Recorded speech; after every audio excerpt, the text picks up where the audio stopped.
Oi,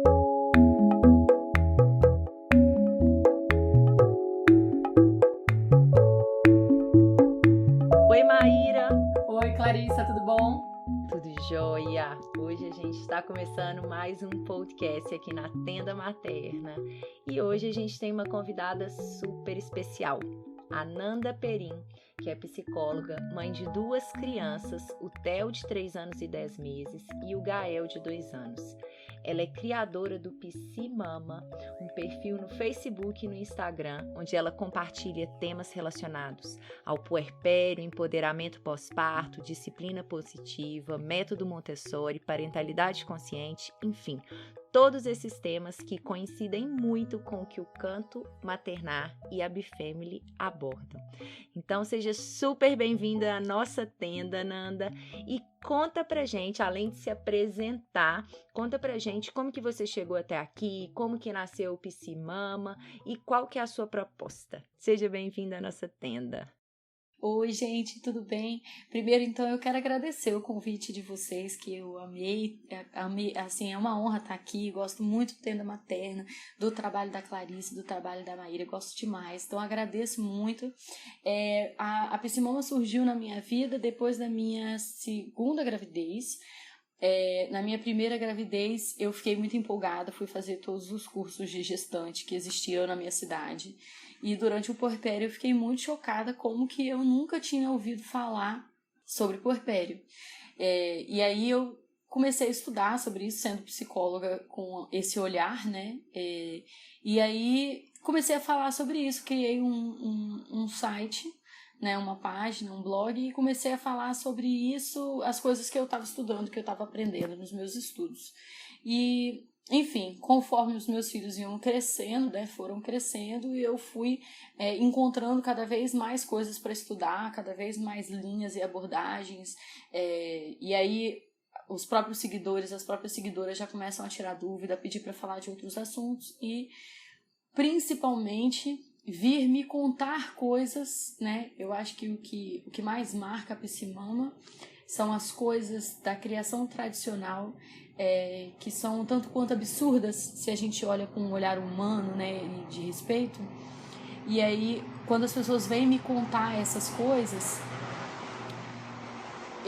Peraí que tem um avião passando aqui. Então, quando as pessoas vêm me contar essas coisas, eu geralmente tento buscar aonde que no tradicional, no senso comum, a gente encontra reforços para essas coisas que a gente discorda.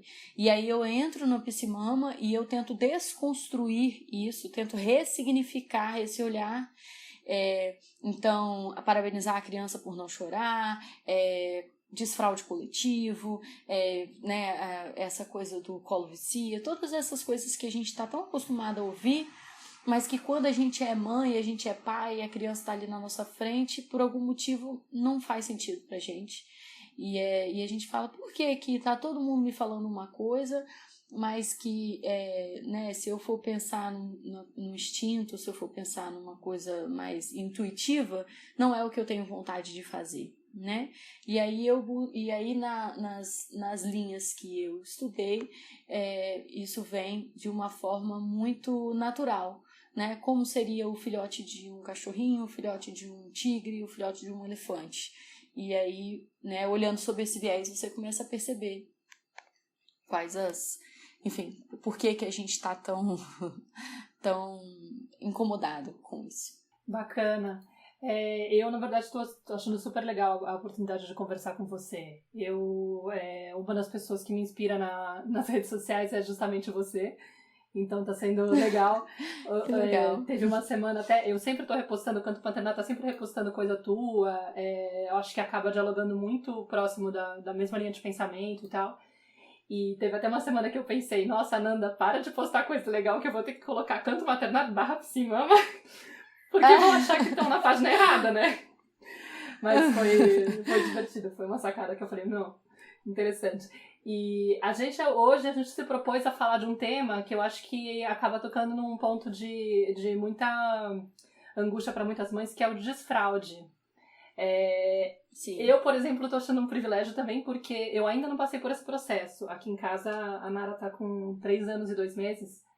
E a gente tá, digamos, ela tá convivendo com o Pinico há mais de um ano, mas ela não demonstra muito interesse e para ser bem sincera, eu ainda tinha investigado pouco sobre o tema. Vou dizer que por conta desse podcast foi a vez que eu mais me debrucei para falar sobre o tema, para pesquisar sobre o assunto, foi agora, para poder preparar essa conversa, até foi bem legal, porque até acabei já entendendo algumas coisas do processo, vendo que era mais natural. Mas, por exemplo, eu pensei, até vou dividir um pouquinho a minha experiência, porque eu acredito que seja parecido com muitas mães, né? E aqui, por exemplo, como a Nara demorou mais para andar, em teoria, né, no processo dela, ela foi andar com 17 meses, e todo o desenvolvimento motor dela foi um pouco mais lento, eu imaginava, assim, que ela não deve estar desfraudando porque deve estar tudo meio que junto, né? Dentro da necessidade do corpo dela, não deve estar pronto ainda. Em teoria, a gente está investigando um pouco porque ela ainda tropeça muito, com mais de 3 anos, ela anda de um jeito meio atrapalhado. Inclusive, na semana passada foi quando eu vi que pela primeira vez ela começou a alternar a perninha para subir escada, mas para descer ela ainda não alterna. Saltar para ela ainda é muito difícil. E tem algumas ideias que surgem um pouco relacionadas a quando que a criança está pronta para o desfraude, né? Quais são os sinais que ela apresenta, e eu não sabia dizer se ela estava atrasada, se isso era normal, se tinha a ver com a idade, enfim, várias coisas estavam pipocando na minha cabeça. Aí eu falei, bom, bacana, porque aí eu acho que vai ser uma oportunidade de conhecer um pouco o que eu tenho que entender para não ficar gerando aquela expectativa e achando que eu tenho que fazer alguma coisa. Tenho que fazer alguma coisa, não tenho que fazer alguma coisa, enfim, acho que vai ser legal. Eu acho que o primeiro ponto que a gente podia conversar aqui, que você podia esclarecer com a sua experiência. Você fez uma campanha bem legal no Psimama, falando do desfraude consciente, né? E aí você podia explicar um pouquinho o que você entende por desfraude consciente, autônomo e natural, que é o termo que você usa lá, né? Você pode contar um pouquinho pra gente? Sim. Então, primeira coisa legal que eu gosto de brincar, assim, que a parentalidade consciente, ela é igual dirigir ou andar de bicicleta. Se você ficar raciocinando demais cada etapa, eu preciso de pedalar, eu preciso de passar a marcha, agora eu tenho que botar o pé no freio, agora eu preciso... E se você fica raciocinando demais, o processo todo fica muito desgastante, fica muito pesado e você acaba se atrapalhando no processo, né? Ficando nervosa, enfim. Então, eu vejo da mesma maneira você estar ali no dia a dia com a criança. Quando você fica preocupado demais, pensando demais, colocando pensamento demais, né, em cada coisa, acaba que a coisa se atrapalha. Fica muito pesada, Então, essa é a primeira dica que eu dou para os pais, que é tentar ao máximo deixar a coisa, abrir mão, você fazer esse exercício de abrir a sua mão, né, e deixar ir, tentar ter menos controle sobre todos os processos da criança e o tempo da criança, porque é um processo nosso que faz parte da forma como nós fomos criados, né? A criação tradicional traz os pais enquanto segurando na sua mão e vai que eu vou te mostrar como que tem que ser feito, a hora que tem que ser feito. Então, tudo muito guiado. E a proposta da parentalidade consciente que eu trago é você abrir a mão e você permitir você ser, na verdade, um suporte para essa criança. Você está ali mantendo ela segura, mantendo ela, né, talvez sempre ajeitando as velas para ela estar nadando do lado certo, mas deixar ela fazer as próprias conquistas, ela ter as próprias descobertas, ela ter o próprio desenvolvimento. Então, o autônomo do desfraude autônomo é isso, é você permitir que seja a criança, né? A frase que eu uso é a criança ser a protagonista da própria infância. É uma frase que eu tento reforçar sempre, porque a gente fala muito do protagonismo da mulher, a gente fala muito, né, da mulher, por exemplo, quando a gente está falando do parto, né, da gestação e do parto, e até do pós-parto empoderado, né, que essa palavra agora o pessoal está criticando muito, mas eu gosto dela, que é meu corpo, minhas regras. Isso também vale para a criança. O corpo é dela, o tempo é dela e as regras são dela. Lógico que você, enquanto pai, enquanto mãe, você está ali ativamente no sentido de mantê-la salva, segura, mas você não está ali para impor no corpo daquela criança o seu tempo e as suas vontades. Então, quando as pessoas me procuram com relação a desfraude, geralmente a pergunta é: quando que eu devo começar esse processo? E a minha resposta sempre é: nunca. O processo não é seu para começar. Então, você não vai começar um processo que não é seu.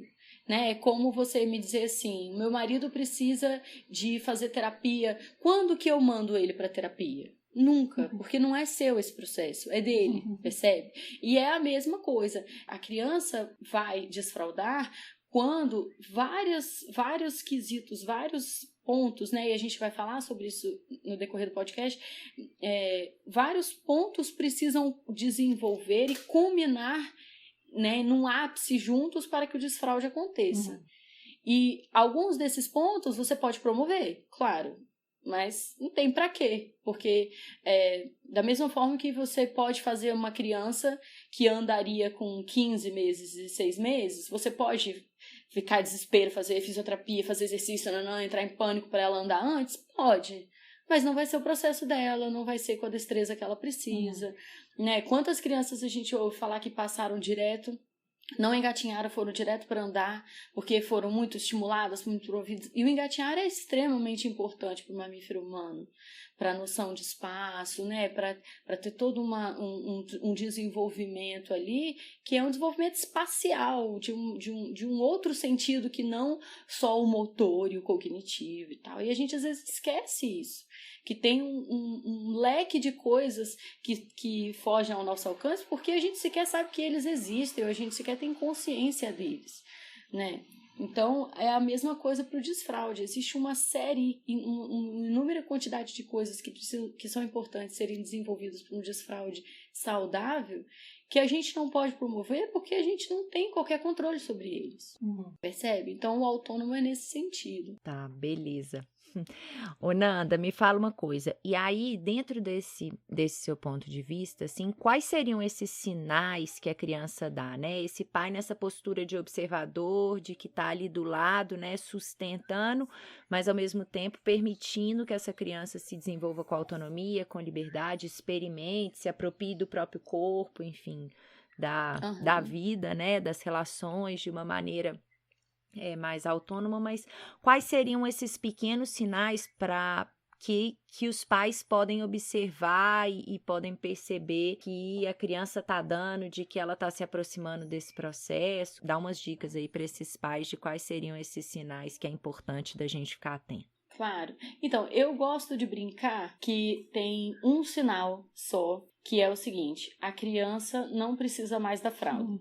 Por que eu brinco isso? Porque, assim, qualquer outro sinal que eu falo, e eu já, nesses 2 anos e meio de Psimama, eu já passei por todos os estágios, eu já percebi, todo sinal que eu falo, os pais entram em pânico, anotam numa placa, escrevem na porta de casa e todos os dias ficam observando para ver se aquilo já está acontecendo, sabe? E as pessoas vivem me pedindo: Nanda, faz aí uma tabela de idades pra gente saber. Eu falo: pelo amor de Deus, não, porque os pais entram em desespero e fica nesse processo de apertar a embreagem e passar marcha de um jeito completamente perdido, porque tá prestando atenção demais em cada etapa, entendeu? Então, quando eu coloquei, por exemplo, que pular com os 2 pés é um dos sinais, os pais entraram em polvorosa: meu Deus, meu filho já pula com os 2 pés há muito tempo, já tinha que estar desfraudado. Ou então, meu filho desfraudou e não pula com os 2 pés ainda, tem alguma coisa errada, eu preciso ir para o hospital. E as pessoas entravam em desespero com uma informação que era assim: olha, gente, o desenvolvimento pélvico é uma coisa que acontece concomitante, é só isso que a informação quis dizer, né? E aí eu comecei a perceber que essas informações... Então, o meu filho está desfraudado, ele tem 3 anos e 10 meses e não pula com os 2 pés, não tem qualquer sinal de que vai pular com os 2 pés tão cedo. E eu não estou desesperado, não estou buscando diagnóstico, nem querendo dar nome para isso, porque... E aí eu decidi isso. Então, Clarice, o que eu falo, né? Eu digo, quando você começa a perceber que o seu filho está fazendo a fralda de cueca, que a sua filha está fazendo a fralda de calcinha, substitui. É isso, porque se a criança já está com aquele desenvolvimento de segurar até o vaso, tirar, né? Aí a mãe fala para mim: poxa, mas a minha filha faz xixi no vaso, só que a fralda tá suja de xixi. Sim, Então, você vai botar uma calcinha para quê? Porque esse xixi que está indo para a fralda, ele vai eventualmente escorrer pela perna, vai deixar ela constrangida, vai criar uma situação na família, vai acabar sujando o sofá, sujando a cadeirinha do carro. Para quê? Para que esse desespero? Percebe? Aí as pessoas falam, mas é por causa do custo da fralda e tal. Aí primeiro eu brinco, vai usar fralda de pano, depois que passa essa parte da fralda de pano, que eu tento dar aquela conscientizada, porque a fralda de pano, ela vale muito a pena. Eu comprei fralda de pano para um filho, já estou usando no segundo e, né, é maravilhosa, mas se a pessoa usa descartável, eu falo, olha, você precisa de decidir o que vai ser prioridade para você. Se vai ser essa questão financeira ou se vai ser a saúde integral, integrativa da criança, porque na pior das hipóteses, deixa sem fralda em casa. Vai fazer xixi, cocô. Aqui em casa, por exemplo, esse sofá aqui, eu já desisti dele tem uma década já. Esse sofá já tem de tudo aqui. A gente lava a cada 3, 4 meses, a gente pede o pessoal para vir aqui lavar, mas porque eu gosto de, né, isso já é um outro assunto, que a gente pode até um dia falar sobre isso, que é a questão dos órgãos genitais. Os meus filhos, a gente tenta ao máximo deixar eles sem fralda em casa, para eles terem intimidade com o próprio corpo, né? E aí, aqui eles fazem xixi no chão, já aconteceu de ter cocô, já aconteceu. Mas, assim, eu percebo que, com o tempo, a gente foi percebendo os horários deles. Então, eu sei mais ou menos a hora que o meu mais novo, que é o único que tá de fralda ainda, eu sei o horário que ele faz cocô. Então, naquele horário, ele não fica sem fralda. Xixi, ele já fez pela casa toda e já marcou a casa inteira. Acho que eu não consigo lembrar um cômodo que ele não fez xixi. Mas eu aceitei, assim, isso foi uma proposta que eu me fiz, eu posso, é uma possibilidade aqui em casa, eu não estou trabalhando fora, então eu estou aqui, né, posso limpar na hora, tem que ficar de olho, porque senão a criança escorrega no próprio xixi e bate cabeça. Então tem todo um negócio que você tem que ficar atento, entendeu? Não estou dando a sugestão de você deixar o filho pelado. O que eu estou dizendo é que é uma opção. Se você tem uma dificuldade financeira muito grande e compra descartáveis e está pesando demais no seu bolso, né, e aquilo está sendo um problema na sua vida, a ponto de você estar desesperado pela criança desfraldar, ainda há alternativas. Isso que eu quero dizer. Mas, por exemplo, a Nara, ela de vez em quando faz um xixi antes do banho, quando ela fica peladinha, ela fica, eu vou sentar aqui no pinico, tá? Ela senta, a gente brinca um pouquinho com ela. Uma coisa bem lúdica, bem solta. Eu nunca me pressionei muito, até porque acho que, como tudo que eu tenho aprendido, assim, em relação ao desenvolvimento da criança, né, dessas etapas, eu acredito muito na autorregulação, no tempo de cada um e nos sinais que a criança dá. Eu fiz o BLW aqui em casa e fluiu super bem. Então eu tô meio treinada assim, por essa coisa do confiar no tempo da criança, respeitar e tal. Só que como eu não conhecia muito da coisa do desfraude, tem coisas que eu não sei, eu tenho que guiar, não tenho que guiar, porque, sei lá, de repente outro dia ela falou, eu tô fazendo xixi. Tipo, isso é um sinal de que eu tenho que fazer alguma coisa? Ou simplesmente, a partir de que momento eu que tenho que perguntar se ela quer ficar sem fralda, ou tenho que esperar ela perguntar? Sabe, tem umas coisas muito sutis que eu fico meio um pouco perdida e sem saber muito se eu preciso entrar. O que o pai pode fazer para auxiliar nesse processo? Como que digamos, um acompanhamento consciente para não empurrar a criança e ao mesmo tempo não ficar indiferente ou negligente? De repente ela poderia já estar vivendo esse processo com mais autonomia se eu estivesse participando de alguma maneira mais ativa, entendeu? Isso, porque aí, né, dentro dessa coisa que eu tô brincando, assim, de passar a embreagem e da marcha e tal, mais ou menos desse movimento, esse movimento que eu estou sugerindo, tentar reanalisar, repensar. Por quê? Porque acaba que você cria um medo tão grande de errar que você acaba também não se dando a possibilidade de testar o assunto, de perceber a receptividade da criança.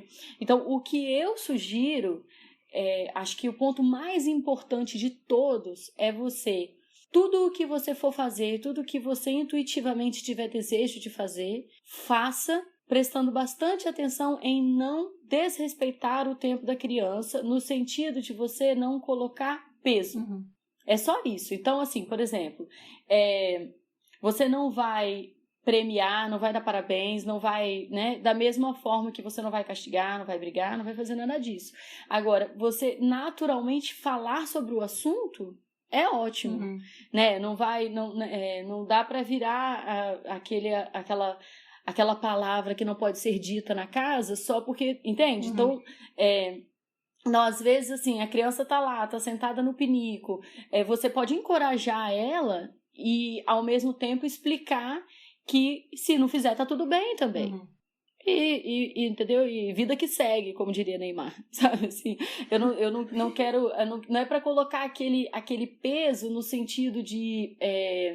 Se ela não responder, também tem alguma coisa que não tá dando certo, né? Isso, ou que, tipo assim, também se ela conseguir, é esquisito, porque o assunto é tão pouco mencionado que até a conquista é estranha, porque aquilo não é dito, sabe? Então, aqui em casa, o nosso único medo era o Theo relacionar fralda a uma coisa negativa.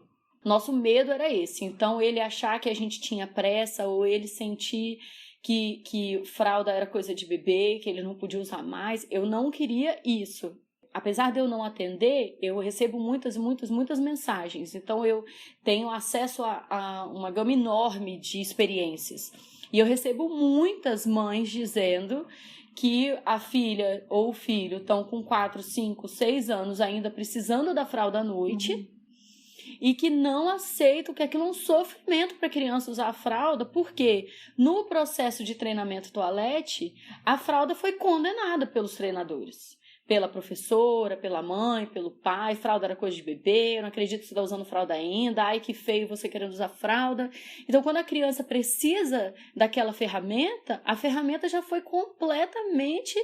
Ela estaria, assim, descendo o nível dela usando aquilo, e ela seria uma decepção dentro daquela casa, dentro daquela escola, por estar usando aquela fralda. Então, esse cunho negativo é que é muito, muito preocupante, porque a criança não está ouvindo o próprio corpo, ela está muito mais preocupada com o que esse externo está pensando sobre ela usar fralda, entendeu? Ô, Nanda, me fala uma coisa, o desfraude noturno, ele tem um tempo diferente do desfraude durante o dia, que a criança está em vigília, está acordada, está consciente, ou não? Explique, esclarece isso pra gente aí, como é que é essa questão do desfraude noturno.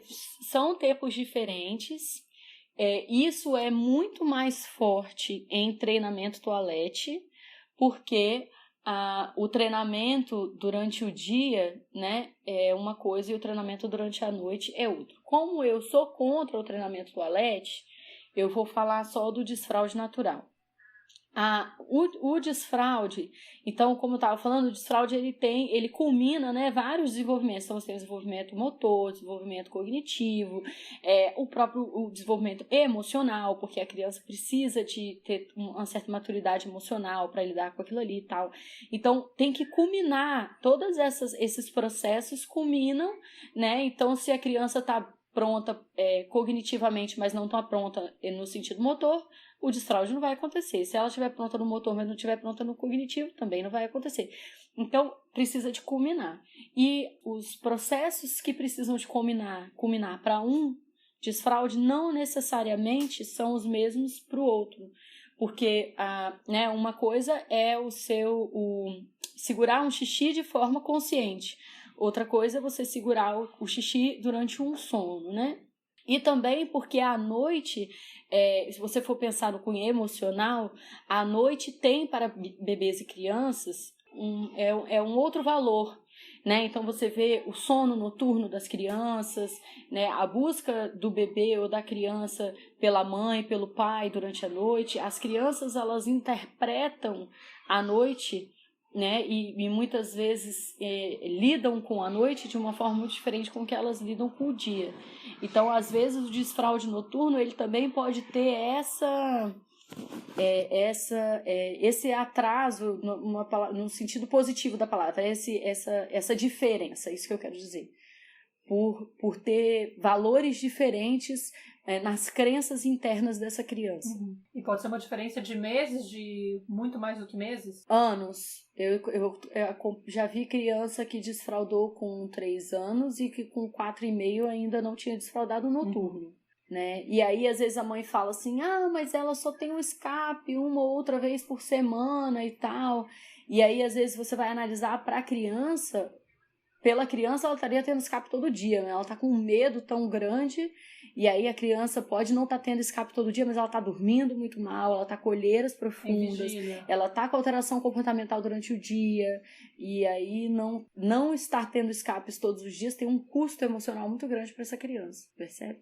Agora, deixa eu te perguntar uma outra coisa, Mar, não sei se você também quer fazer alguma pergunta. O que eu queria falar é o seguinte: a gente, quando estava se preparando para fazer essa entrevista com você, a gente mandou algumas mensagens para grupos de mães, né? Que eu mandei para as meninas do Zum Zum, a Maíra também mandou para outros grupos de mães que ela participa. E a gente recebeu várias perguntas, assim, várias questões. E aí, dentro do que você está falando, assim, eu nem sinto que a gente precisa de trazer todas as especificidades, assim, todos os casos que a gente recebeu. Mas o que eu sinto é assim, a pessoa que já começou um processo de desfraude nesse padrão aí, que eu até esqueci, treinamento toalete, né, que você tá falando.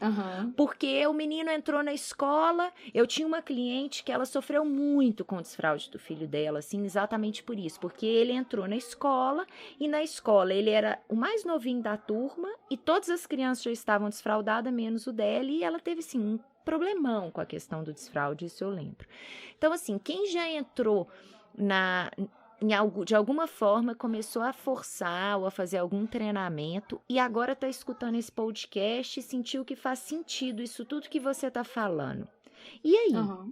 Né? A pessoa já está num processo, a criança já está tendo vários escapes ou está tendo algum problema de segurar cocô, que foram algumas coisas que apareceram pra gente. Às vezes a criança não faz cocô na escola, só faz quando chega em casa, ou tem escape de vez em quando na cuequinha, tanto de xixi quanto... E aí, o que a pessoa pode fazer? Volta atrás? Qual que seria a sua indicação?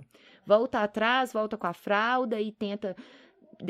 agora vamos respeitar ou não? Continua? O que você pode falar sobre isso? Na página, na campanha, eu brincava assim, volta duas casas. Mas antes de falar do volta duas casas, eu acho interessante relembrar um conceito. É um conceito que a Laura Gutman traz, mas que não é só ela, né? Vários autores, vários teóricos de desenvolvimento infantil falam disso, que as crianças, assim como nós adultos, né? As crianças, elas precisam de viver plenamente cada fase do desenvolvimento para que elas possam evoluir para as próximas fases, para as próximas etapas, sem pendências.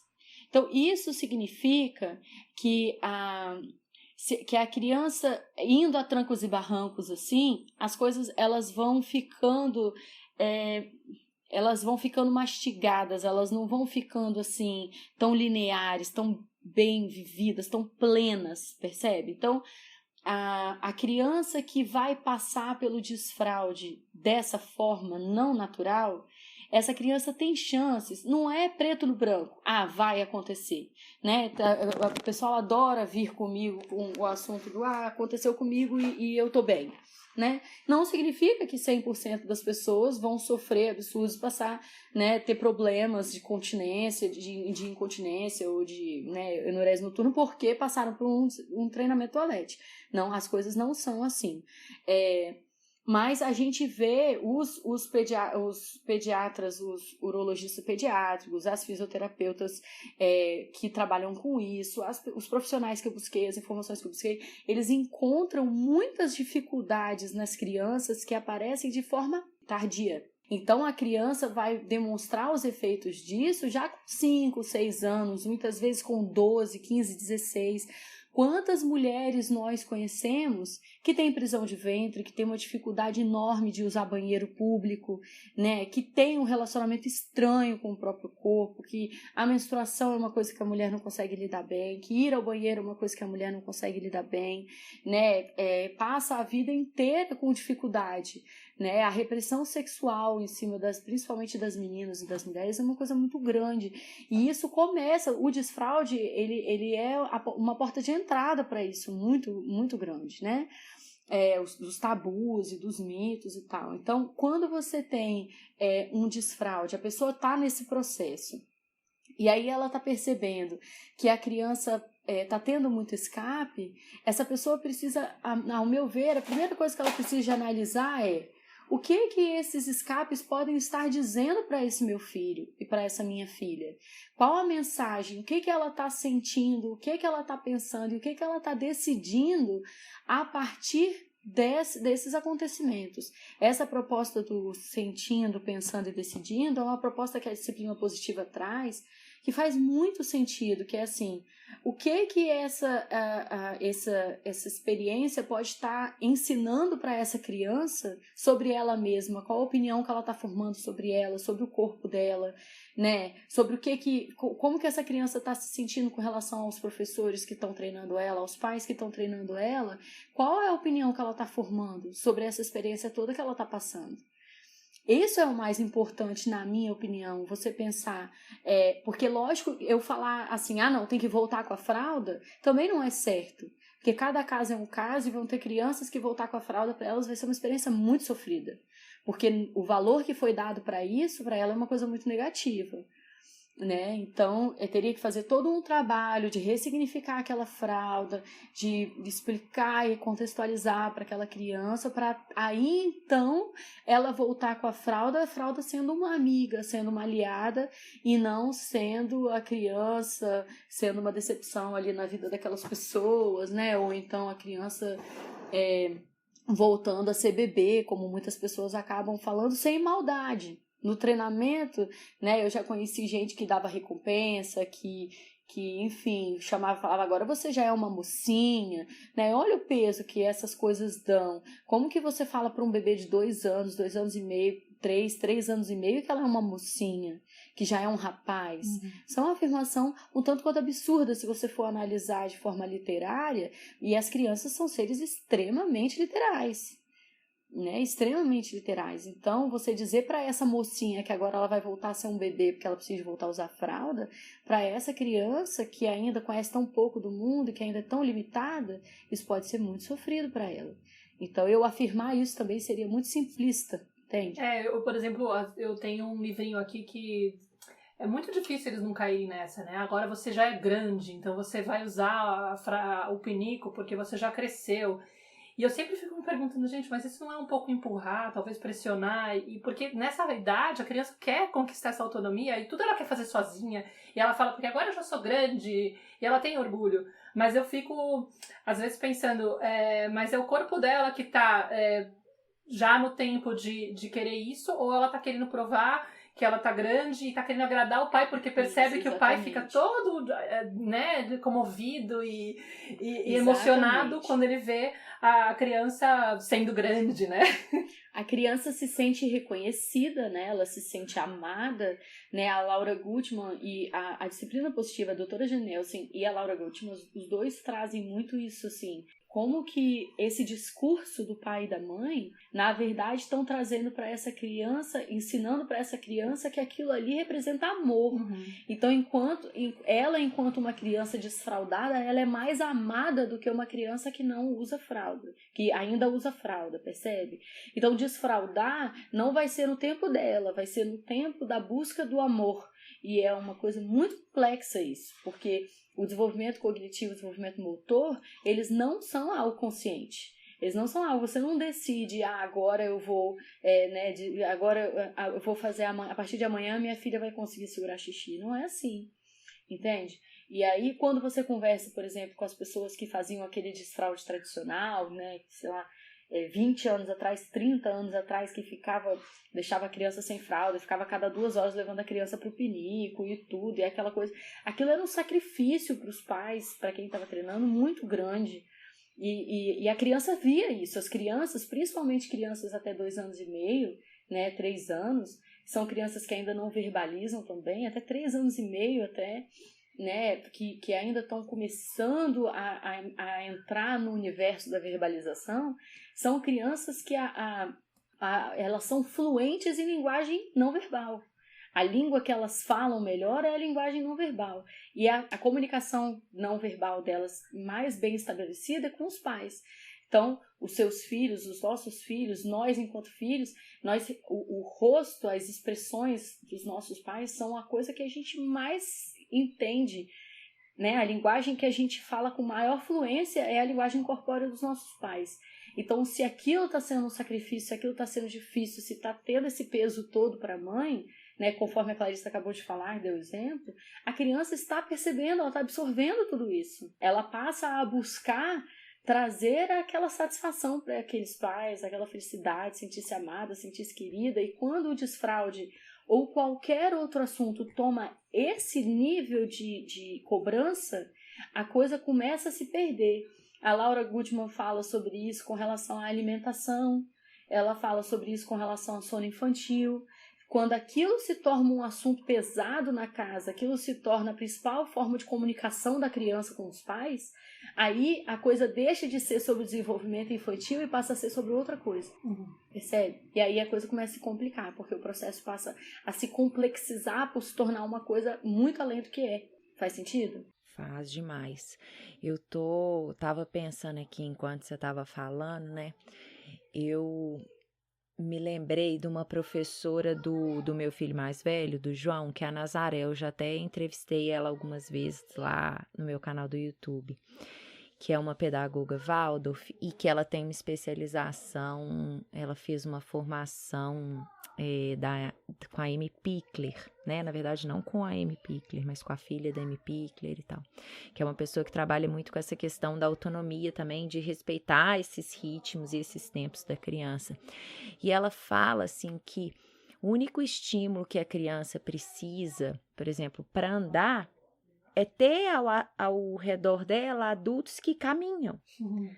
Só isso, assim, né, entre aspas, só isso já é aquilo. A criança, ela ama, ela confia tanto, ela admira tanto aqueles pais, ela quer tanto o reconhecimento deles, assim, que tudo que ela quer é caminhar igual esses pais, é ir ao banheiro igual esses pais, é essa força da imitação que, de alguma forma, assim, impulsiona essa criança em direção ao mundo, assim, mas num primeiro momento em direção a esses pais. Então, isso tudo que você está trazendo, Nanda, faz muito sentido, porque eu sinto que diante desse universo tão complexo que a gente vive hoje, com tantas informações, todo mundo falando, e aí a gente não sabe o que a gente segue, como que a gente faz, eu sinto que essa mensagem que você está trazendo é muito importante, assim. A gente deixar isso tudo leve, assim, esse universo leve. O fato de eu simplesmente observar o meu filho, me observar, confiando também, né? Confiar no meu filho e confiar em mim, que eu sou esse exemplo, assim, para ele ser imitado. Então, o que eu preciso de fazer é ser eu mesmo, assim, é caminhar, é me alimentar, é ir ao banheiro e tratar isso tudo com naturalidade. Isso, exatamente. Acho que isso responde aquela pergunta da Mai, né, da Maíra, com relação ao que eu faço, né? E eu acho que é isso. Você perder um pouquinho da privacidade, talvez, quando for fazer xixi, não é, vem aqui, olha, eu tô fazendo xixi, não, mas a porta tá aberta, a criança vai passar por você, vai ver, ué, mamãe, quando ela tiver curiosidade, ela vai te perguntar, o que você está fazendo? Que barulho é esse? Né, eu estou fazendo xixi, filho, ó, né, a criança, você tá no shopping com a criança ou em algum outro lugar e você vai ao banheiro e a criança tá junto com você lá no box, porque ela, né, você não vai deixar a criança sozinha lá fora, enfim. E aí essas coisas, elas vão acontecendo e eu acho interessante porque duas coisas do que você disse eu acho muito importante a gente salientar.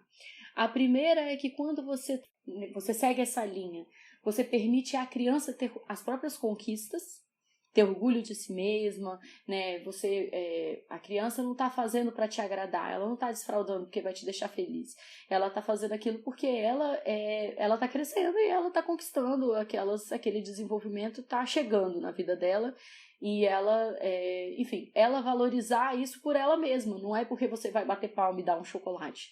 É porque ela vai olhar o xixi dela no pinico e vai dar um sorriso. E isso é o suficiente. Você não tem nada a ver com esse processo.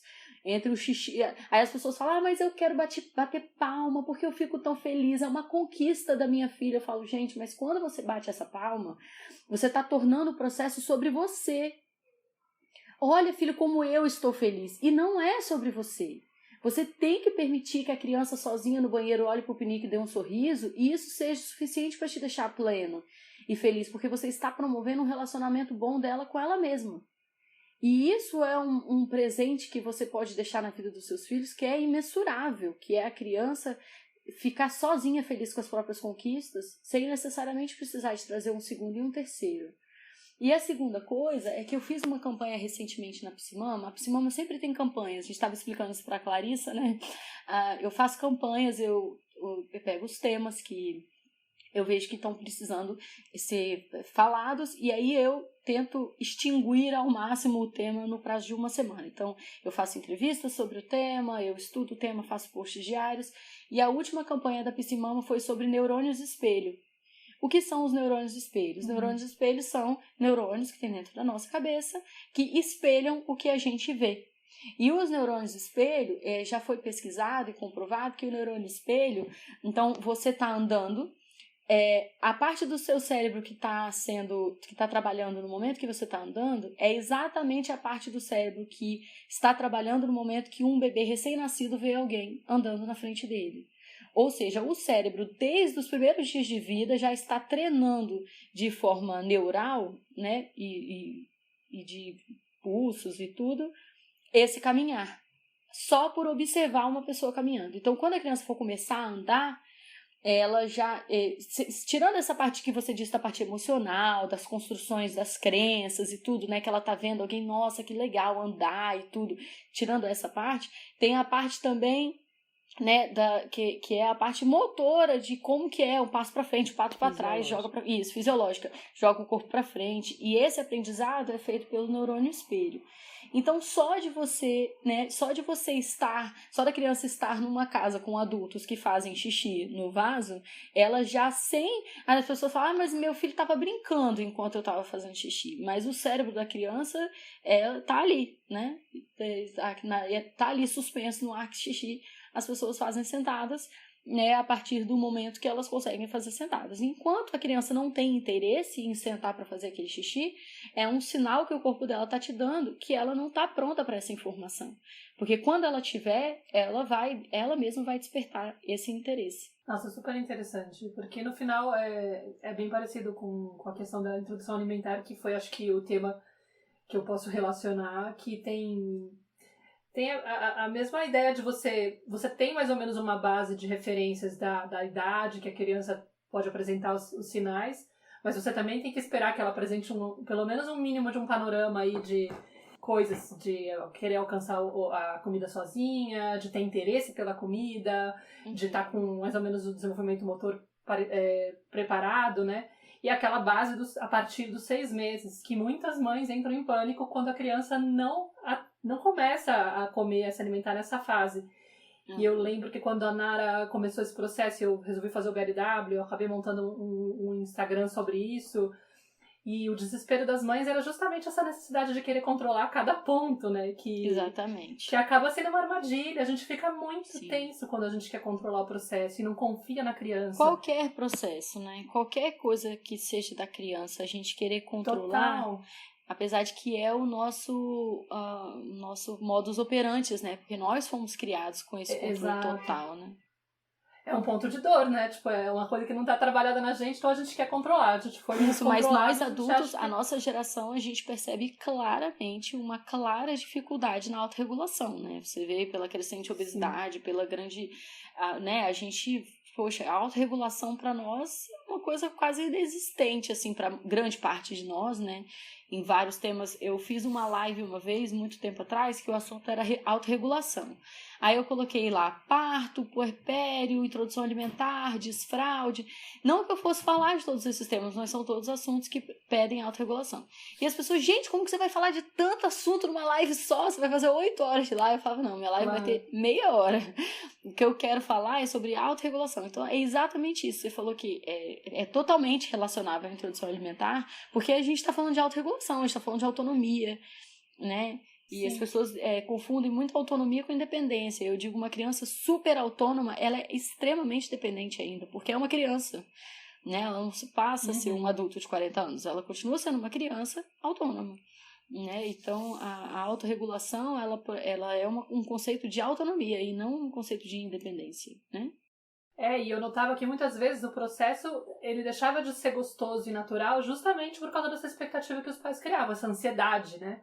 E podia ser muito mais leve, era simplesmente abrir e permitir. Deixa acontecer, deixa vir no tempo que tem que ser. Não fica tentando agarrar aquilo e moldar e responder às suas expectativas, que, claro, vem um monte de opinião, de gente de fora, senso comum.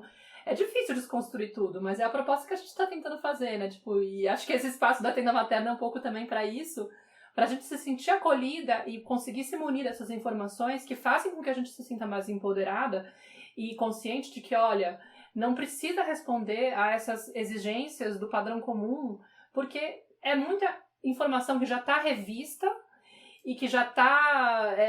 e isso que a gente está se baseando está ultrapassado e a gente tem que quebrar mesmo, sabe? E a gente tem que se trabalhar para conseguir fazer dessa outra forma, para não impor, não deixar que as nossas crianças se contaminem com esse jeito antigo de se enfrentar, né, a essas situações, porque não tem porquê. E é muito importante isso que você está falando, porque eu acho que eu posso afirmar com uma estatística muito mal feita aqui na minha cabeça, que pelo menos 90% das mães e dos pais, né, eu sou basicamente só mães, mas eu digo mães e pais para ver se eles veem, né? Então, as mães que me buscam, 90%, não é porque a criança está mostrando qualquer sinal que é criança ou a criança. É porque a mãe, a escola, a tia, qualquer outra pessoa que não tem nada a ver com a criança estão insistindo que a criança já devia ter sido desfraldada. Então, as pessoas agora elas estão linchando muito essa palavra empoderamento. Não sei por que estão desgostando desse termo, mas eu gosto porque eu acredito que uma parentalidade consciente, ela parte de um empoderamento, porque no momento que uma pessoa olha para você e diz essa criança deveria estar desfraldada, você olha de volta e diz qual é né, você, no momento que a pessoa traz essa informação para você, o seu primeiro raciocínio eu sei que não. Entende? E aí, se a pessoa começa a querer discutir com você, a sua primeira pergunta em que você se baseia? Quais as informações, quais os teóricos, quais os autores, né, quais as literaturas, porque nós, mães, né, e pais, a gente passa o dia inteiro lendo coisa, né? Quantas vezes eu já encontrei, a mãe leu, buscou, sabe tudo de cor e salteado, chega uma tia que nunca nem ouviu falar sobre o assunto, pergunta, ela, ai meu Deus, você deve estar certa.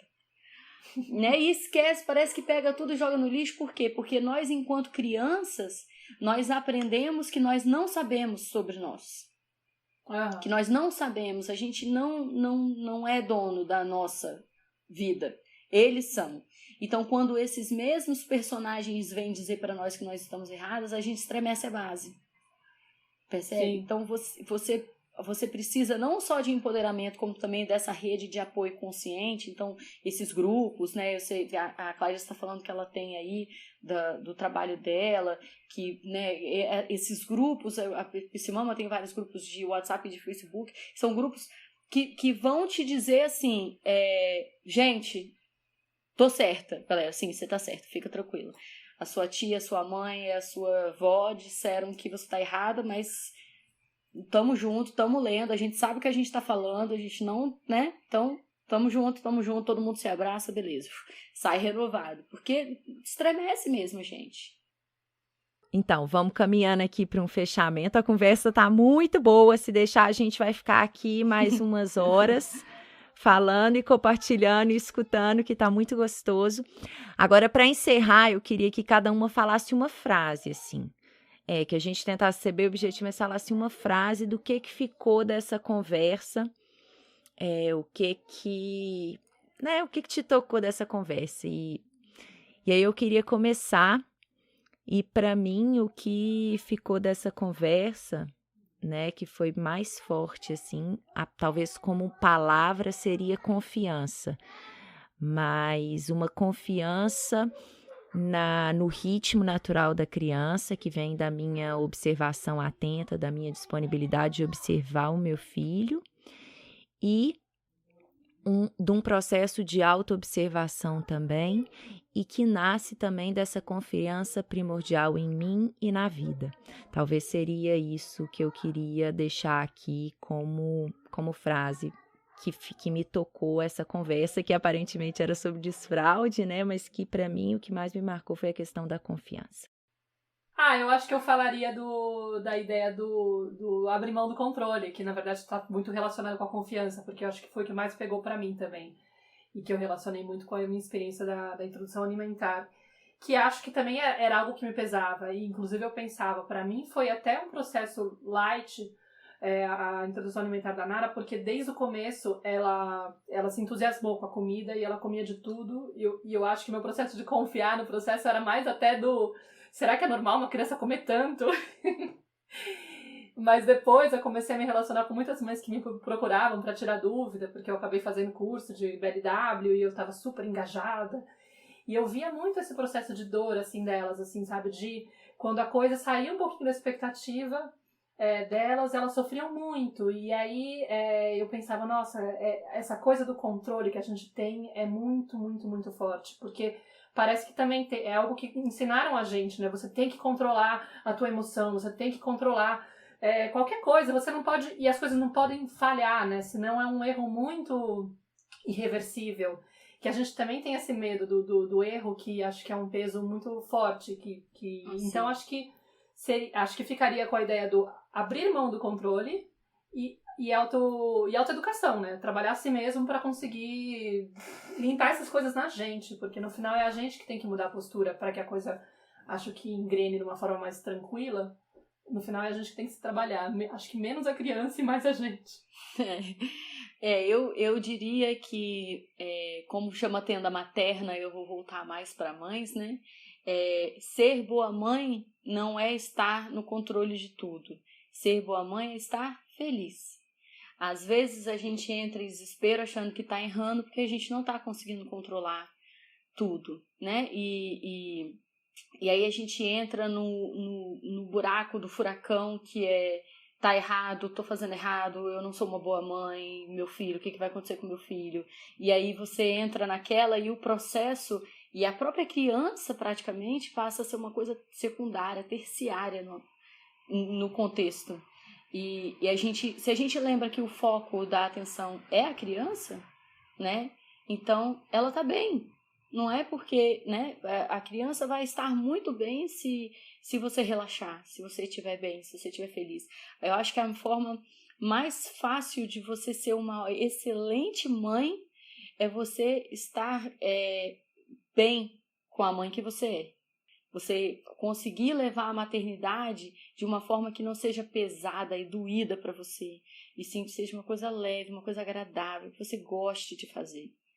Então você abre a mão, e abrir a mão pode ser um processo muito difícil, mas depois que a mão está aberta, tira um peso das suas costas.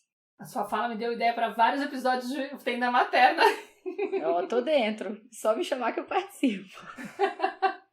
Com certeza a Nanda vai voltar aqui várias vezes. Quero te agradecer muito, Nanda, sua presença hoje. Foi maravilhosa essa conversa, acredito que muito esclarecedora, não só para as mães que estão vivenciando questões relacionadas ao desfraude, estão pensando nisso, estão começando a pensar nisso, mas eu sinto que para todas as mães que acompanham a gente aqui na tenda, foi muito rica essa conversa. E para você que está escutando, lembre-se de deixar o seu comentário aqui embaixo, as suas perguntas. E se você sentir vontade também, pode escrever pra gente. O meu e-mail é clarissa@bifamily.com.br. Qual que é seu e-mail, Maíra? contato@cantomaternar.com ou também para Nanda, que é piscimama@gmail.com. Gente, e não deixem de aproveitar, porque mais pra frente a Nanda também vai estar lançando, junto com a coleção Conto Com Você, a mesma coleção que lançou 2 livrinhos infantis maravilhosos sobre desmame gentil, um noturno e um desmame total. A Nanda vai estar lançando junto com a Fernanda, que é a autora dos livros, um livro sobre desfraude. Então, acho que isso vai ser bem legal também para servir de apoio para as mães que estão passando por esse processo, porque essa coisa de direcionar para o lúdico ajuda muito a criança. Eu tenho falado um pouco sobre os livros de desmame na página do Canto Maternário e recebo resposta das mães que compraram o livro e usaram com as crianças e está sendo bem legal a experiência. Então, acho que vai ser muito bacana. Fiquem atentas, hein? Beleza, a Nanda também a gente vai deixar aqui na descrição do podcast os contatos dela, tanto e-mail quanto do Instagram e do Facebook, para vocês acompanharem o trabalho dela, que a gente super recomenda, muito bacana. E em breve ela volta aqui na tenda para conversar com a gente. Com certeza. Gente, muito obrigada pelo convite, adorei participar, estarei aí nas próximas, com certeza. Obrigada pela presença, querida, foi muito bom. Obrigada, pessoal. Um grande beijo. Um beijo e até o nosso próximo episódio aqui na tenda. Beijo, tchau. Tchau a todas.